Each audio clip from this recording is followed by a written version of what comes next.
The stars looked different here. Captain Sarah Chen stood on the bridge of the Terran ship Defiance, watching the view screen show space that no human had ever seen before. Her crew of 45 had been traveling for 6 months, looking for a new world where humans could build another colony. "Captain, we're getting some strange readings," said Lieutenant Torres from his station. "There are ships out there, big ones." Sarah felt her heart speed up.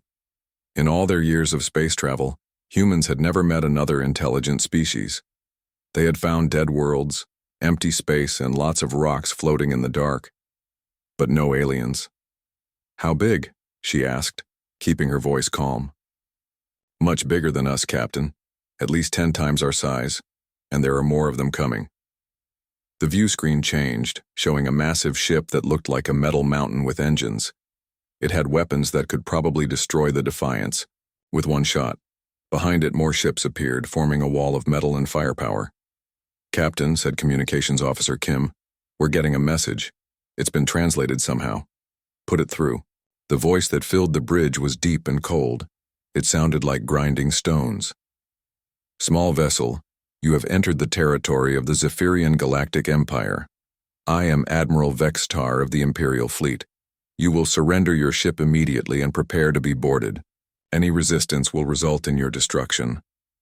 The bridge went quiet. Sarah could hear the soft hum of the ship's systems and the nervous breathing of her crew. She looked around at their faces. Fear, yes, but also something else. The same look humans got when someone told them they couldn't do something. "Open a channel," Sarah said. "Channel open, Captain." Sarah straightened her uniform and looked at the view screen. "Admiral Vextar, this is Captain Sarah Chen of the Earth vessel Defiance. We come in peace and had no knowledge of your empire. We request a formal diplomatic meeting to discuss our presence here." There was a long silence. Then, Admiral Vextar's voice came back, sounding confused. "You request what?" "A diplomatic meeting. We represent the human species from Earth. We're explorers, not invaders. Surely 2 intelligent civilizations can talk before making assumptions about each other." Another silence. Sarah could imagine the alien admiral trying to understand what he was hearing. Most species, when faced with overwhelming force, either begged for mercy or attacked in desperation. Sarah was doing neither. "Captain?" Dr. Elena Vasquez whispered from behind her. "Are you sure about this?" Sarah turned slightly. Elena was the ship's expert on different cultures, though she had only studied human ones. "Elena, what do you think happens to explorers who show fear when they meet something new?" Elena understood. "They stop exploring." "Exactly." Sarah turned back to the screen. "Admiral, we have faster-than-light travel, which means we have the technology to build very powerful weapons, but we chose to build exploration ships instead. That should tell you something about our intentions. What do you say we talk?" The alien ships moved closer, surrounding the Defiance. Sarah could see the details of their hulls now. Thick armor, weapon ports, and designs that spoke of a civilization built for war and control. "Captain Chen." The Admiral's voice had changed. It sounded less sure of itself. "Your ship is small and weak. Your weapons are nothing compared to ours. Why do you speak as if you have choices?" Sarah smiled, though she knew the alien couldn't see it. "Because we always have choices, Admiral. We can choose to be afraid, or we can choose to be curious. We can choose to see enemies, or we can choose to see potential friends. What choice are you making?" The communications went quiet for several minutes. Sarah could see the alien ships moving into different positions, but they weren't targeting the Defiance anymore. They seemed to be forming an escort formation instead. "Captain," Torres reported, "they're powering down their weapons." Admiral Vextar's voice came back, but now he sounded more puzzled than threatening. "Captain Chen, you will accompany our fleet to the Imperial capital at Nexus Prime. You will meet with the Council of Species and explain your presence in Imperial space." "Thank you, Admiral. We accept your invitation." "This is not an invitation, this is an order." Sarah's smile got wider. "Of course, Admiral. We're happy to comply with your request." The journey to Nexus Prime took 3 days. During that time, The crew of the Defiance prepared for what might be the most important meeting in human history. They studied the little information they could gather about the Empire from scanning the escort ships and listening to their communications. What they learned was not encouraging. The Zephyrian Empire controlled dozens of worlds and many different alien species. All of these species seemed to be servants or slaves, not equal partners. The Empire's whole system was built on the idea that some species were naturally superior to others. "Captain," Elena said as they approached Nexus Prime, "I think we're walking into a trap. These aliens don't seem to understand the concept of equality between species." Sarah nodded as she watched the massive space station grow larger on the view screen. Nexus Prime was bigger than Earth's moon, covered in docking bays, weapon platforms, and the flags of a dozen conquered worlds. "Elena, have you ever read about the early human explorers, the ones who sailed into unknown waters or walked into unexplored lands?" "Yes, Captain.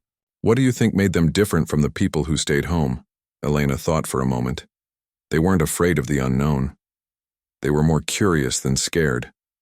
Right. And what happened to the civilizations that tried to stop them? Elena's eyes widened as she understood. They learned that you can't stop someone who isn't afraid to keep exploring. The Defiance docked at Nexus Prime surrounded by Imperial guards and weapons. But instead of prisoners being dragged to their doom, 45 humans walked off their ship like tourists visiting a new city. They looked around with interest, asked questions about the architecture, and seemed genuinely pleased to meet their first alien species. Admiral Vextar met them at the docking bay. He was over 7 feet tall, with green scales and yellow eyes that had probably made thousands of species surrender in fear. When he saw the humans walking toward him with smiles and outstretched hands, he actually took a step backward. "Admiral," Sarah said, extending her hand. "It's an honor to meet you in person. Thank you for the escort. Your ships are very impressive." The Admiral looked at her hand like it might explode. Behind him, other Zephyrian officers whispered among themselves in their own language. "Captain Chen," the Admiral said slowly, "do you understand your situation?" Sarah looked around at the massive space station, the armed guards, and the alien technology that could probably destroy her ship and everyone on it. Then she looked back at the Admiral with the same calm expression she might use when discussing the weather. "We're the first humans to make contact with another intelligent species," she said. "We're about to learn things that will change our understanding of the universe forever." "Yes, Admiral, I understand our situation perfectly. We're exactly where we wanted to be." For the first time in his long military career, Admiral Vextar had no idea what to say to that. The council chamber was designed to make visitors feel small and powerless. The ceiling stretched up into darkness, and the walls showed images of conquered worlds. 12 different species sat at a curved table that looked down at the center of the room, where prisoners usually stood to hear their fate. Sarah Chen and her senior officers walked into the center without hesitation. They looked around with the same curiosity they had shown at the docking bay, as if they were visiting a museum instead of facing judgment. "Look at those architectural details," whispered Dr. Elena Vasquez to engineer Marcus Webb. "The way they use light and shadow to create intimidation. Very clever." Marcus nodded, studying the ceiling. "The acoustic design is interesting too. Sound probably carries differently depending on where you stand. Makes the voices from above seem more powerful." Admiral Vextar, watching from a side platform, shook his head in disbelief. Every other species that had stood in this room had trembled with fear or anger. The humans were having a technical discussion about interior design. The largest figure at the council table stood up. This was Emperor Zarvex himself, ruler of 47 star systems and master of 12 species. His voice boomed through the chamber. "Humans of Earth, you stand before the Council of Species of the Zephyrian Galactic Empire. You have entered our territory without permission. You will explain yourselves." Sarah stepped forward slightly and bowed her head in a gesture of respect. "Your Imperial Majesty, honored council members, we are explorers from the planet Earth. We had no knowledge of your empire's existence. We came in peace, seeking new worlds where our people might build homes and learn about the universe. All worlds in this region belong to the Empire, declared Counselor Thresh, a bird-like creature whose species had been conquered 200 years ago. His voice carried the careful tone of someone who had learned to never disagree with his masters. Your ignorance does not excuse your trespass, Sarah nodded thoughtfully. You're absolutely right, Counselor. Ignorance isn't an excuse. That's exactly why we're so grateful for this opportunity to learn. We had no idea there were other intelligent species out here. This is the most exciting day in human history. The council members looked at each other in confusion. Excitement was not the usual reaction they received from trespassers. Elena stepped forward. If I may, Your Majesty, perhaps I could share some information about humanity that might help you understand our perspective. Emperor Zarvex gestured for her to continue. Elena activated a small device that projected images into the air above her head. The first image showed Earth from space. This is our world, Elena said. It's experienced 5 major extinction events. Each time most life died, but some survived and grew stronger. Humans evolved during the most recent ice age, when our planet was covered in ice and most large animals died out. The next images showed human cave paintings, then ancient cities, then sailing ships. We learned early that when faced with impossible challenges, we had 2 choices: adapt or die. We chose to adapt. Many species adapt, said Counselor Vexera, a reptilian being whose people had been enslaved for 3 centuries. Adaptation leads to survival, not to strength. Elena smiled. That's where humans might be different. We don't just adapt to survive. We adapt to thrive. The images changed, showing human cities, spaceships, and colonies on other worlds. When ice covered our world, we made fire. When oceans separated us, we built ships. When our planet became too small, we reached for the stars. Your point? Asked the Emperor, though he sounded less certain than before. Our point, Your Majesty, is that humans have never accepted that any situation is permanent. We've faced ice ages, plagues, natural disasters, and wars that should have destroyed us. Each time we found a way to not just survive, but to grow stronger. Elena paused and looked around the chamber. We've also learned something else that might interest you. Every time humans have tried to control other humans through fear and force, it has eventually failed. Not because the oppressed were stronger, but because the desire for freedom seems to be built into intelligent life itself. The chamber went very quiet. Several of the council members shifted uncomfortably in their seats. These were species that had been controlled through fear and force for centuries. Marcus Webb stepped forward. If I may add something, Your Majesty, we notice that your empire includes many different species, each with their own skills and knowledge. That's incredible. Imagine what could be accomplished if all that intelligence and creativity worked together as partners instead of as masters and servants. You speak of things you do not understand, growled Admiral Vextar. Order requires hierarchy. Peace requires control. Some species are naturally suited to lead, others to follow. Sarah spoke up. Admiral, with respect, we've tried that approach on our own world. It never worked in the long term. The species that lasted were the ones that learned to cooperate instead of dominate. You are one small ship, said Emperor Zarvex. You speak boldly for such a weak position.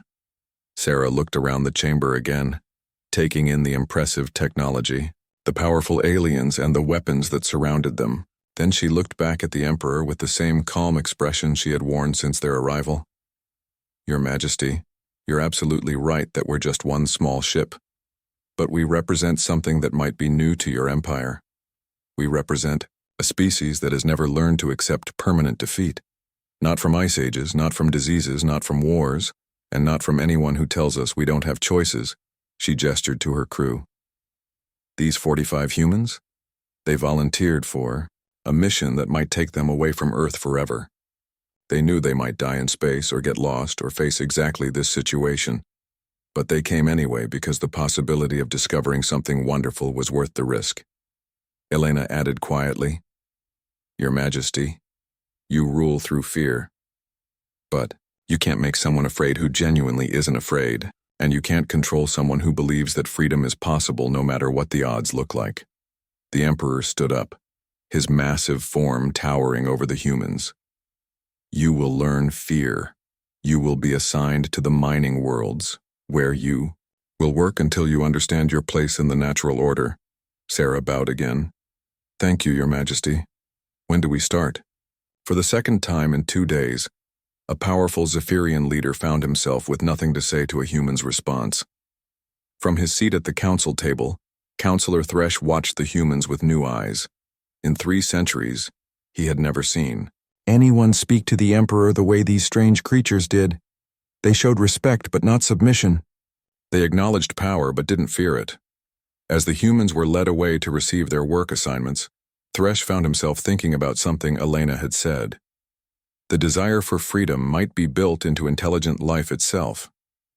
He had not thought about freedom in a very long time. None of his people had. But watching the humans walk away with their heads held high, still talking excitedly about what they might learn next, Thresh felt something he had almost forgotten. He felt hope. In the mining worlds of the Empire, word was already spreading through the slave networks. A new species had arrived, and these newcomers had done something impossible. They had looked the Emperor in the eye and shown no fear. The humans were coming, and everything was about to change. Kepler 438c was a world designed to break spirits. The thin atmosphere burned lungs, the gravity was too heavy for most species, and the red sun provided barely enough light to see. The crystalline deposits that the Empire needed grew deep underground, where the air was poison and cave-ins happened every few days. Perfect, according to imperial thinking, for teaching stubborn newcomers their place in the natural order. 3. Transport ship that brought the humans to Kepler 438c also carried Overseer Krelnox, a career slave driver who had broken dozens of species over his long service to the Empire. He watched through the viewport as the humans got their first look at their new home. Terrible place, he said to Captain Chen with satisfaction. Most species start begging to surrender after the first week. You'll find that pride doesn't keep you warm when the temperature drops, or help you breathe when the air scrubbers fail. Sarah looked out at the harsh landscape of broken rock and poisonous fog. It's definitely challenging, she agreed. Marcus, what do you think? Engineer Marcus Webb was already taking readings with a handheld scanner. The atmospheric composition is workable. We'll need to modify our equipment, but the mineral content actually gives us some interesting possibilities. And look at those crystal formations. The geological processes here must be fascinating. Overseer Krelnox stared at him. Fascinating? Oh, yes, Marcus continued, completely missing the Overseer's shock. The way these crystals form under pressure, we might be able to improve the extraction process significantly. Elena, are you getting bioreadings? Dr. Elena Vasquez was kneeling next to a small pool of liquid, carefully taking samples. The chemistry is harsh but not impossible. There are actually some interesting microorganisms in this water. With the right approach, we might be able to create a sustainable ecosystem. Create what? Krelnox couldn't believe what he was hearing. A sustainable ecosystem, Elena repeated helpfully. You know, plants, maybe some small animals, closed-loop air and water recycling. Standard terraforming principles, just on a smaller scale. The Overseer had seen thousands of slaves arrive on Kepler 438c. They came in ships full of despair, fear, and barely controlled panic. They certainly didn't arrive making plans to improve the place. The existing slave population watched from a safe distance as the humans were given their assignments. There were 4 other species working the mines. The Valkyrie, whose wings had been clipped to prevent escape. The Hydrons, who needed special suits to survive outside water.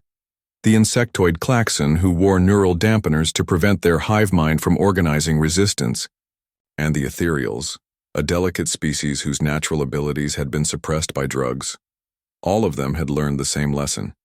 Keep your head down, do the minimum work needed to survive, and never hope for anything better. The humans were assigned to Section 7, the most dangerous part of the mines. Previous work crews sent there had lasted an average of 4 months before requesting transfer to easier duties, which meant accepting even lower food rations and worse living conditions. Foreman Jake Thompson, a big man with hands that looked like they could crush rocks, gathered his mining team around him on their first day underground. "All right, people," he said, "let's see what we're working with."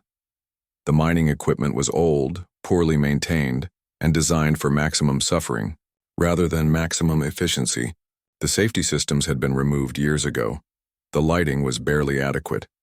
The air recycling system worked just well enough to keep people alive, but not well enough to keep them healthy. "Well," said miner Lisa Park, looking around, "it's not the worst place I've worked." Her teammates looked at her in surprise. "Really?" asked miner David Kim. "You should have seen the copper mine back in Chile where my grandfather worked," Lisa continued. "No safety equipment at all, and the bosses didn't care if people lived or died. At least here we've got basic life support." Jake nodded. "Lisa's right. This is a problem to solve, not a punishment to endure." Marcus showed us the readings. The crystal formation patterns suggest we can probably improve extraction efficiency by at least 200% just by changing our approach angle. "What about safety?" asked David. "We'll build our own safety systems," Jake said simply. "I've got some ideas about structural reinforcement using the waste crystal fragments, and Elena thinks she can jerry-rig the air recycling to actually improve air quality instead of just maintaining it." Within a week, the humans had transformed Section 7. They worked in shifts around the clock, not because they were forced to, but because they were excited about their improvements and wanted to see the results. They sang while they worked, told stories, and organized games during rest periods. The other species watched in amazement. The Valkyrie had never heard anyone sing in the mines before. The Hydrants couldn't understand why anyone would work extra hours voluntarily. The Klaxon, even through their neural dampeners, sensed something different in the humans' mental patterns. "Are they insane?" asked Veltar, a Valkyrie whose clipped wings had never grown back properly. "I don't think so," replied Aquana, a Hydran engineer whose knowledge of water systems had kept her alive for 5 years underground. "They're doing something I've never seen before." "What?" "They're treating this place like it belongs to them, instead of like it's their prison." The first month's production report stunned Overseer Krell Knox. Section 7, previously the worst performing area in the mines, had suddenly become the most productive. Not only that, but the humans had somehow reduced equipment failures to almost zero and hadn't suffered a single serious injury. "How?" he demanded when he confronted Jake Thompson. Jake shrugged. "Better technique, improved equipment maintenance, proper safety protocols. Basic engineering, really. The previous crews tried those things, they failed. Did they?" Jake looked genuinely curious. Or did they just not have the right motivation? "What motivation could you possibly have? You're slaves." Jake considered this carefully.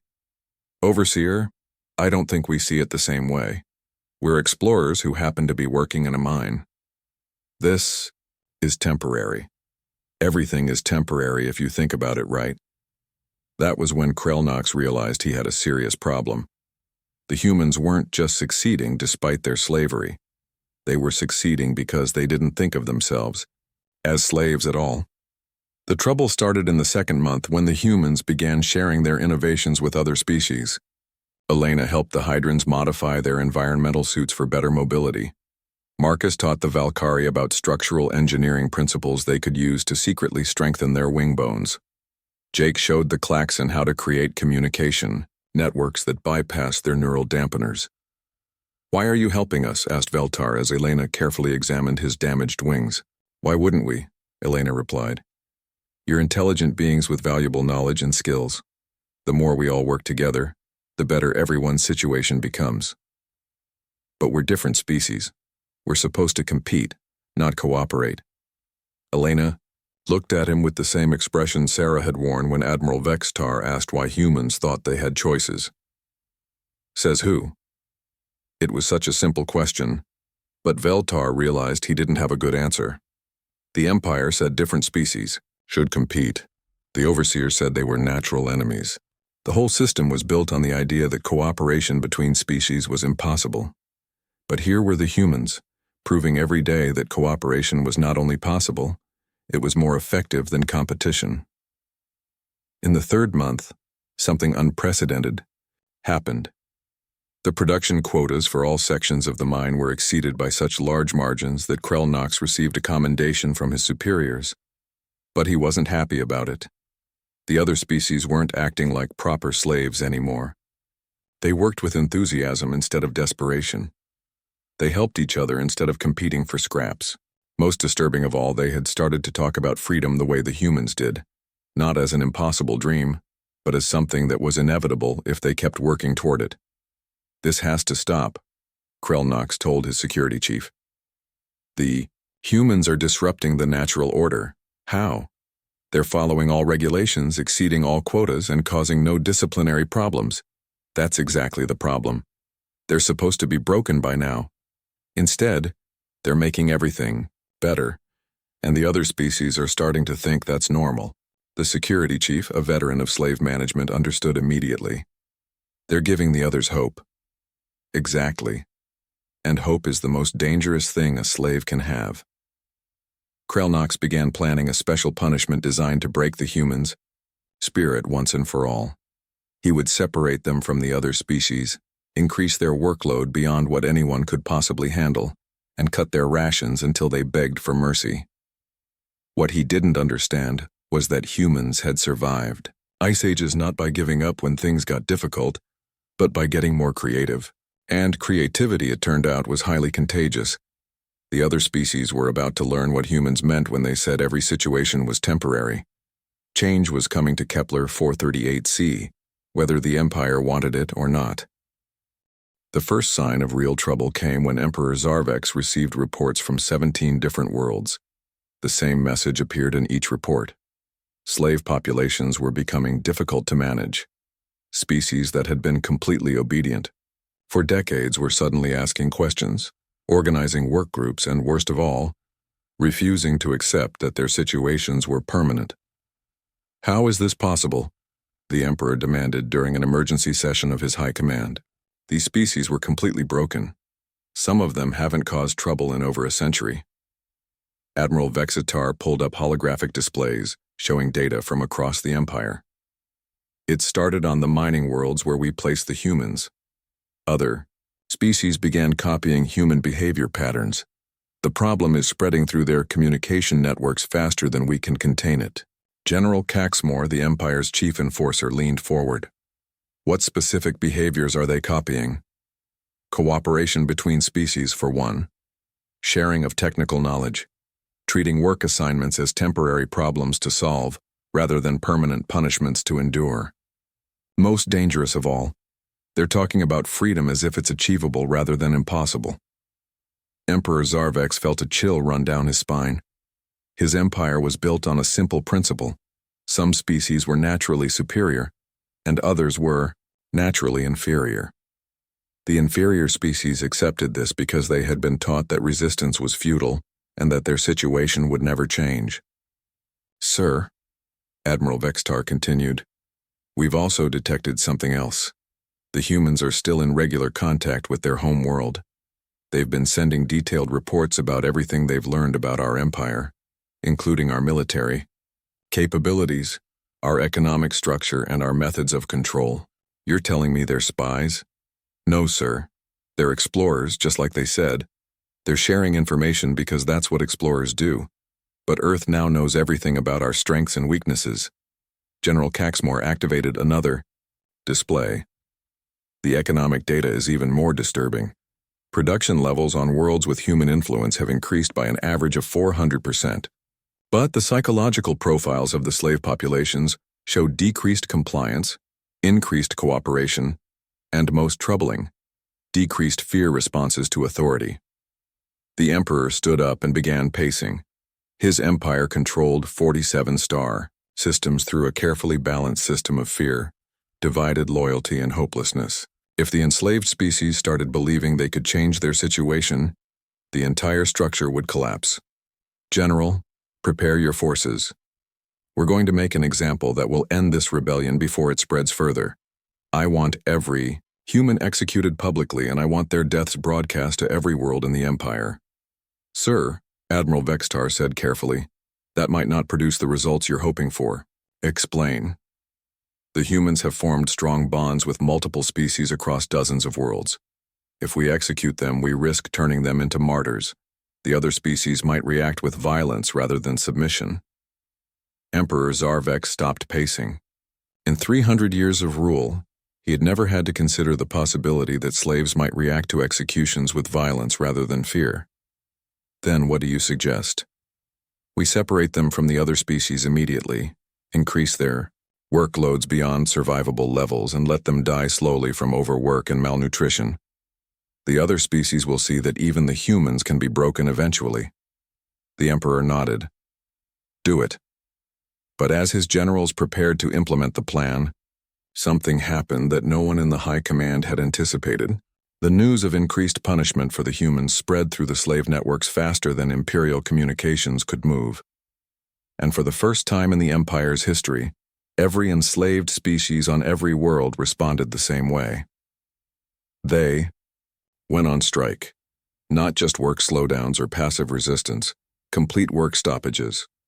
Mining operations stopped, food production ceased, manufacturing ground to a halt, transportation systems shut down. The entire economic foundation of the Empire simply stopped functioning.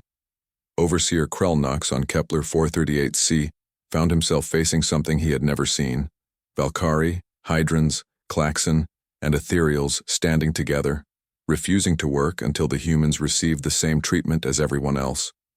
"This is impossible," he told Jake Thompson, who had been brought to the administrative center along with the other human leaders. "These species hate each other. They've been enemies for centuries."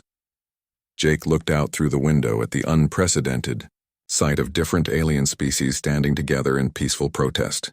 Maybe they were never really enemies. Maybe they just never had anything worth standing together for. "You're going to get them all killed. When the Imperial forces arrive, they'll execute every species that participated in this rebellion." Captain Sarah Chen, who had been brought from another world along with the rest of the Defiance crew, stepped forward. "Overseer, can I ask you something?" Krelnox nodded grudgingly. "How long have you been running slave operations?" 47 years. "And in all that time, how many species have you seen choose death over slavery?" Krelnox thought about it. "None. That's why the system works. All intelligent life chooses survival over principles when faced with certain death." Sarah smiled. "That's where you might be wrong. Humans learned a long time ago that there are some things worse than death.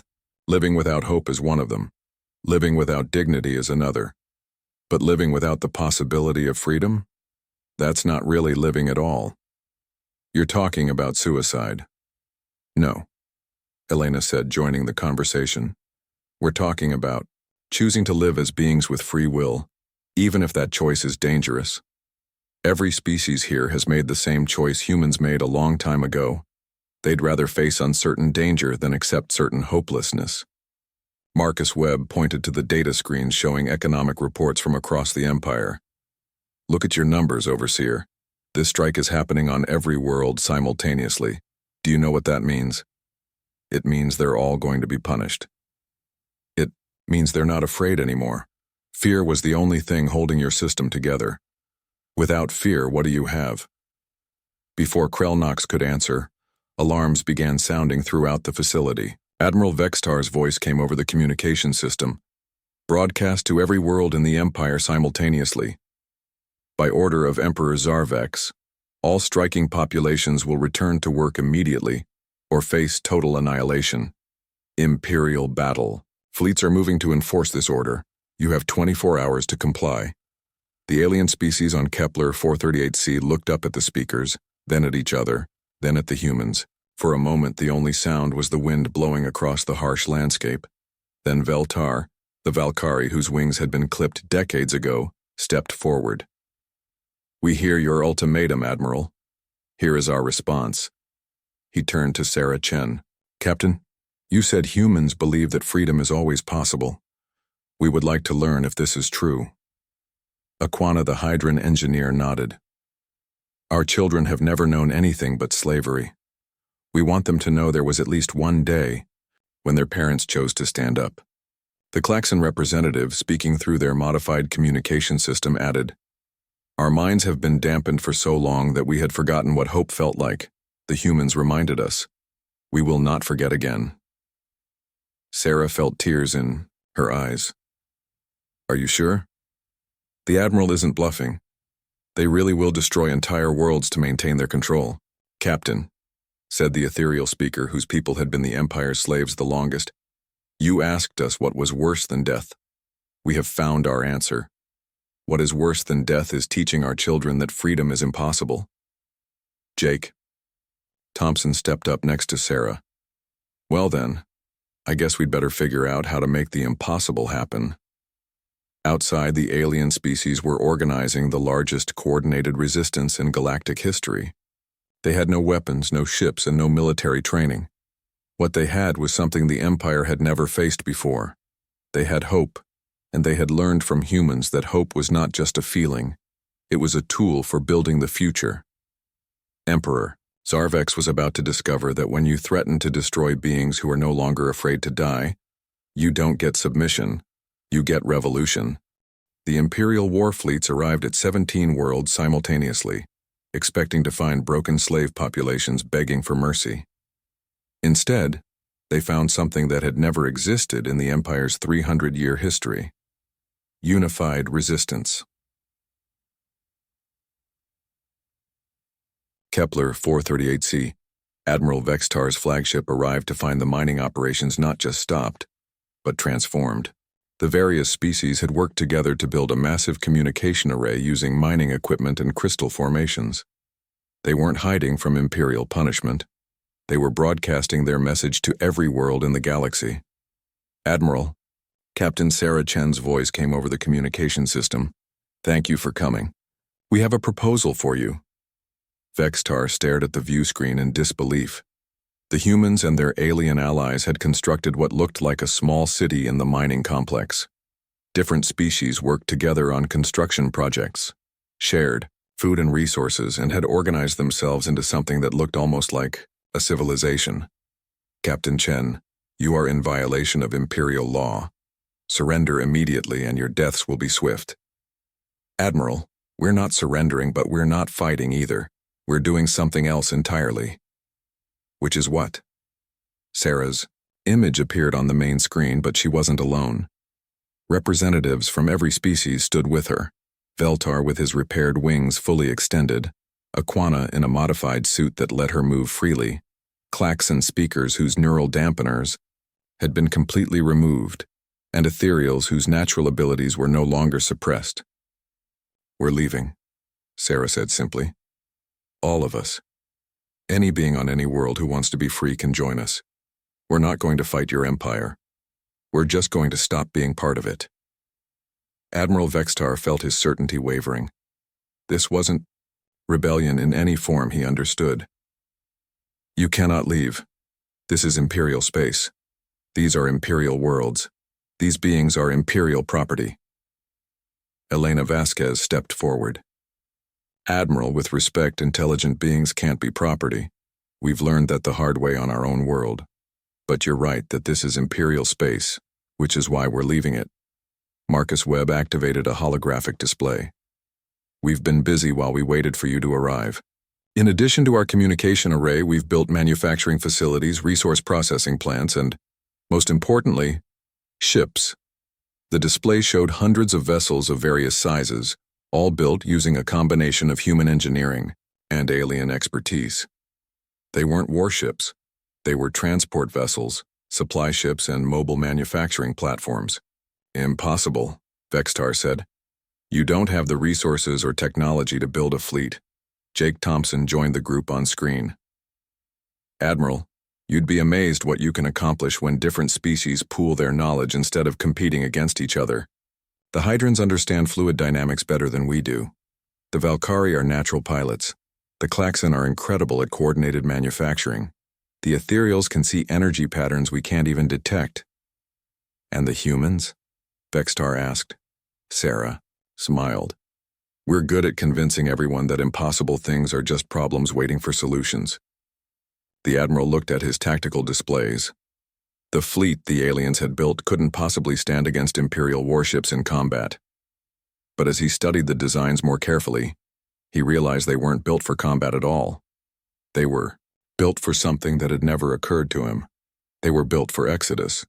You cannot evacuate entire planetary populations, he said. Even if your ships could carry them, where would you go? Beyond Imperial space, Elena said. There's a whole galaxy out there, Admiral. Thousands of star systems that don't belong to anyone yet. We're going to find worlds where different species can build something new together. Admiral Vexitar contacted the Imperial High Command. Emperor Zarvex himself came on the secure channel within minutes. Admiral, why haven't you begun bombardment? My orders were clear. Your Majesty, the situation had evolved. They're not rebelling against Imperial authority. They're trying to leave Imperial space entirely. And sir, it's not just the species on the mining worlds. We're getting similar messages from 17 different systems. What messages? Requests to join the evacuation. Entire planetary populations are asking to leave with the humans. The Emperor's image flickered with rage. That's impossible. Most of these species have been loyal servants for centuries. Sir, I don't think they were ever loyal. I think they were just hopeless. The humans changed that. In the mining complex below, the evacuation had begun. Ships lifted off carrying mixed crews of species that had been enemies for generations, now working together toward a common goal.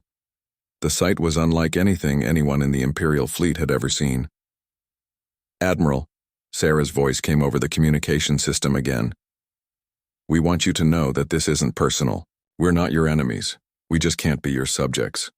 You're destroying the Empire, Vextar replied. No, sir. We're just leaving it. What you do with it after we're gone is up to you. Elena's voice joined the conversation. Admiral, we've studied your history during our time here. The Zephyrian species was once a free civilization before it became an empire.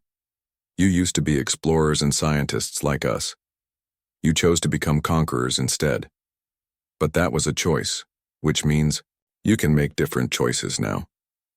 On the Imperial flagship's bridge, the tactical officer reported something unprecedented. Admiral, we're receiving surrender requests from multiple systems, but they're not surrendering to us. They're surrendering their Imperial membership. They want to leave. Admiral Vextar realized he was witnessing the end of the only political system he had ever known. The Empire's power was built on the idea that the enslaved species had nowhere else to go and no hope of anything better. The humans had just proved both assumptions wrong. Captain Chen, he said finally, what happens if we try to stop you? Sarah's expression became sad. Then you'll find out what humans do when someone tries to force them back into a cage after they've seen the sky. We've been peaceful so far because we didn't need to fight. If you make us need to fight. She didn't finish the sentence, but every human on the screen had the same look in their eyes. It wasn't anger or hatred. It was the look of beings who had made a decision and would not be moved from it. Marcus Webb added quietly, Admiral, your Empire controls this region through superior firepower, but we've been sending detailed reports about your technology, tactics, and weaknesses back to Earth for months. If this becomes a war, it won't be 45 humans against your Empire. It will be your Empire against the entire human species. And the humans, Elena continued, have never lost a war where their freedom was at stake. Not because we're better warriors, but because we don't know how to stop fighting until we've won. Admiral Vextar looked at his fleet, then at the growing exodus below, then at the reports flooding in from across the Empire. Half his territory was requesting permission to leave. The other half was asking for additional forces to maintain order. He made a decision that would have been impossible a year ago, before meeting the humans. Captain Chen, you have 12 hours to complete your evacuation operations. After that, this space returns to Imperial control, but anyone who wishes to leave will be permitted to do so. Thank you, Admiral. That's more than fair. As the Great Exodus began, Emperor Zarvex faced a choice that no Zephyrian ruler had faced in 3 centuries. He could try to hold his empire together through increasingly desperate force, ruling over empty worlds and resentful populations. Or he could do what the humans had suggested from the beginning, choose cooperation over domination. The final message came from Captain Sarah Chen as the last transport ships prepared to jump to hyperspace. It was broadcast not just to the Imperial fleet, but to every remaining world in the Empire. To all the beings who choose to stay, we respect your decision. To those who come with us, welcome to the greatest adventure in galactic history. And to the Zephyrian people, you were explorers once. The galaxy is big enough for all of us to explore it together as equals. The ships jumped to hyperspace, carrying millions of beings toward an unknown but hopeful future. Behind them, they left an empire that would have to decide what it wanted to become when it grew up. And in the void between stars, humanity had done what it did best. They had shown the galaxy that no cage was permanent, no situation was hopeless, and freedom was always possible for those brave enough to reach for it. The age of exploration had begun again, but this time, the entire galaxy was invited to come along. Admiral Vextar, watching the last ships disappear into hyperspace, found himself wondering what it would be like to explore the unknown again instead of controlling the known. For the first time in his long career, he thought it might be worth finding out.